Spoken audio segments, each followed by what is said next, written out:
show horses and qualified for the regional championships. It's a lot of work, and I decided not to go. It was too much of a challenge, and I thought it was literally weighing against me and figuratively weighing against me. Every day I waited was a day wasted, another chance I could get sicker, and I wasn't willing to get sicker to get help.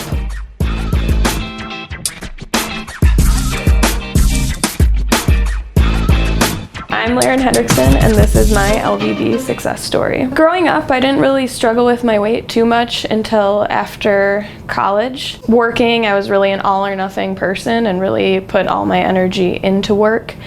And then I began to struggle with my weight, so it just piled on a little more each year.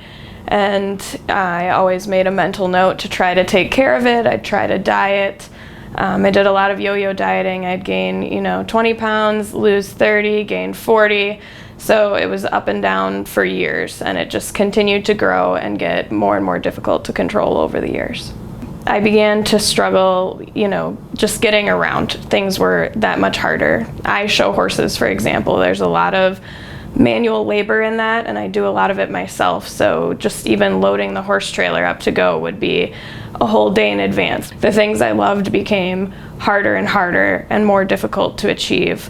Traveling and hiking are some of my goals and passions, so I began withdrawing from those things, so I wasn't keeping up. It was the trail's too long, it's too steep, I need too many breaks. I usually had a pain management plan for these sort of activities of, am I going to need ibuprofen? Am I going to need a nap? I'm going to need a hot bath or something to get through this because it's just too strenuous to do all of these things. It started to become depressing, and I was realizing that I was changing my life to accommodate this disease. And though I hadn't developed any significant complications, my blood pressure was getting higher, my cholesterol was getting higher. Getting depressed is definitely a consequence. So all of those were things that were building up over the years, and I didn't really want to wait to see them come to fruition. I didn't want to be the person that developed diabetes and that had to get over it. So I went to visit one of my best friends, and she lives in Seattle, so we went hiking on Mount Rainier, which is something I love and a great vacation, but I remember just how many times I needed to stop and take a break and being so frustrated that the whole group had to wait for me and that our hiking plans were limited by me, but they were plans I made. It was the hikes I wanted to do, but everyone had to stop and wait. The whole time I was trying to enjoy the beauty of where I was, but focused on how terrible I felt. So it was then that I knew I needed to make changes, and actually my husband started biking around that time, so that's when I made the change to be more physical, because I'd always focused exclusively on diet, and whatever diet I tried worked for a certain period of time, but you eventually struggle to follow it, right? Because if you haven't changed your lifestyle that led you there, it'll be successful as long as you stay exactly on the diet, right? So I thought, okay, this time I'll be more physical, I'll start biking, and I really loved it. I think I biked 1,000 miles in like 6 months, which that huge change in activity from being 100% sedentary to doing that, I thought would really make a huge change, but it didn't. I, saw the statistics that 95% of diets fail. I've seen plenty of people struggle, and I didn't want to keep struggling. I figured every day I waited was a day wasted, another chance I could get sicker, and I wasn't willing to get sicker to get help.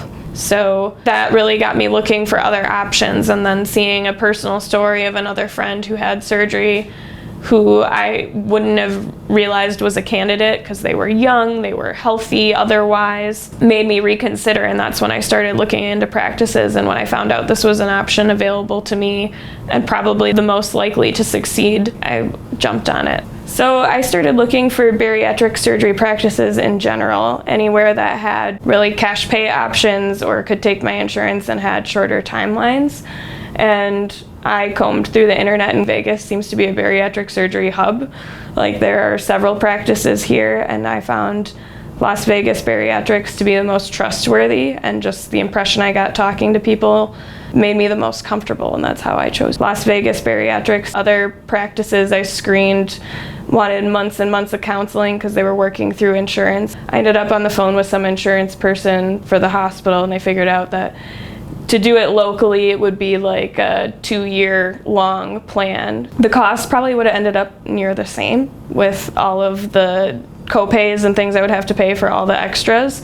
So I chose to go with people who focused on this, and Las Vegas Bariatrics had a really strong reputation, options that fit, supportive care, all the services I was looking for with counseling, nutritional guidance. They screened all the right things, so I did plenty of research and it seemed like the best fit. Having surgery was very scary for me, only because I had never had surgery before, and I knew I was making a very significant life-changing decision, and I had a lot of pressure on myself for it.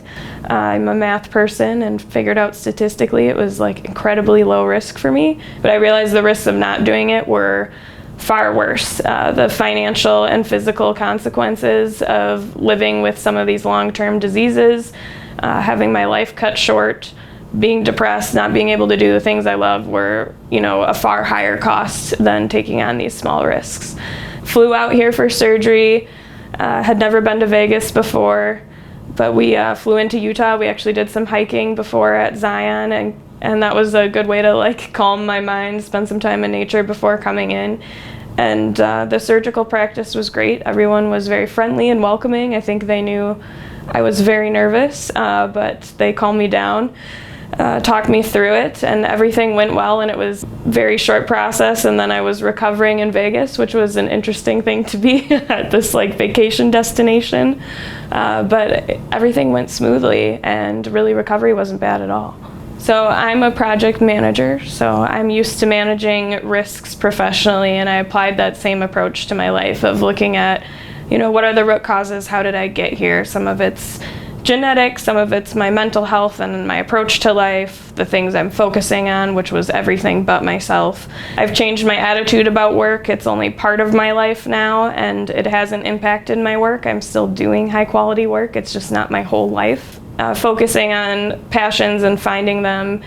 I'm challenging myself. I have other metrics other than the scale to focus on. I'm focused on, how far can I run? How fast can I run? How many miles did I walk? How well did the horse show go? Plenty of things there, but a lot of the work and lifestyle change has also been mental. So my philosophy around alcohol, eating, social gatherings, those things have all changed because a lot of life is centered around food, or at least it was for me, and alcohol, and I realized I don't need alcohol to have fun. I don't like feeling like trash the next day. I don't want it to impact the long run I have planned. I don't need to be all or nothing with food, which led to binge and restriction cycles, and I've learned to enjoy the things I want to have, but not be dependent on them. They're not a crutch for me, so I have other outlets to pursue in my life. And then generally I've had an all or nothing attitude about all things in life, so finding moderation everywhere. Making sure I get the basics taken care of too has helped me a lot. So one thing I've really focused on is sleep, and it seems silly. People tell you it's so important, but it's often the first thing I would sacrifice to get something done, and now I'm pretty strict about the schedule because I find it's made my life easier, and I feel like it's definitely played into things. So there's so many things I've changed. I kind of focus on a little bit at a time, adding another skill, another tool each time, and it's been a lot of changes together, but I did each piece individually for a short period. So it was walking, it was hiking, then it was running, it's biking, it's riding horses, it's sleeping, it's drinking water, it's eating protein. So it's a ton of things, but they don't all happen at once. So I've now achieved my goal weight and maintained it for over a year, and I'm a lot happier person, and it's not necessarily weight specific, but I feel healthier, things are easier for me to do, and I'm a lot more confident, so I feel like I could do anything I want. And I felt like that before, but I knew it had limitations, and I had this long plan of how I could possibly get through each of these activities, which led me to eventually not do them. So I feel like I can take on more, and I'm more willing to challenge myself, and I'm less afraid of failure. I had always dreamed of showing at the national championships, but it's a lot of work to put in, and I didn't want to invest the time unless I felt confident that I was presenting my best self. So surgery actually helped me be able to do that, even though I didn't previously have, you know, a limitation against showing at nationals. I'd qualified many times, but I just didn't feel confident enough to go. I've had a lot of success, and it's made me confident that I can have success elsewhere. My career's going well. I'm running a lot. I'm running a half marathon, probably be running marathons eventually. I'll keep showing horses. I'm biking a 100-mile ride. I'm more up for traveling, and I'm taking on the toughest hikes the national parks have. So I've been able to focus on the things I love, and now I feel like I can do just about anything. If your health is important, we have the answer. Las Vegas Bariatrics.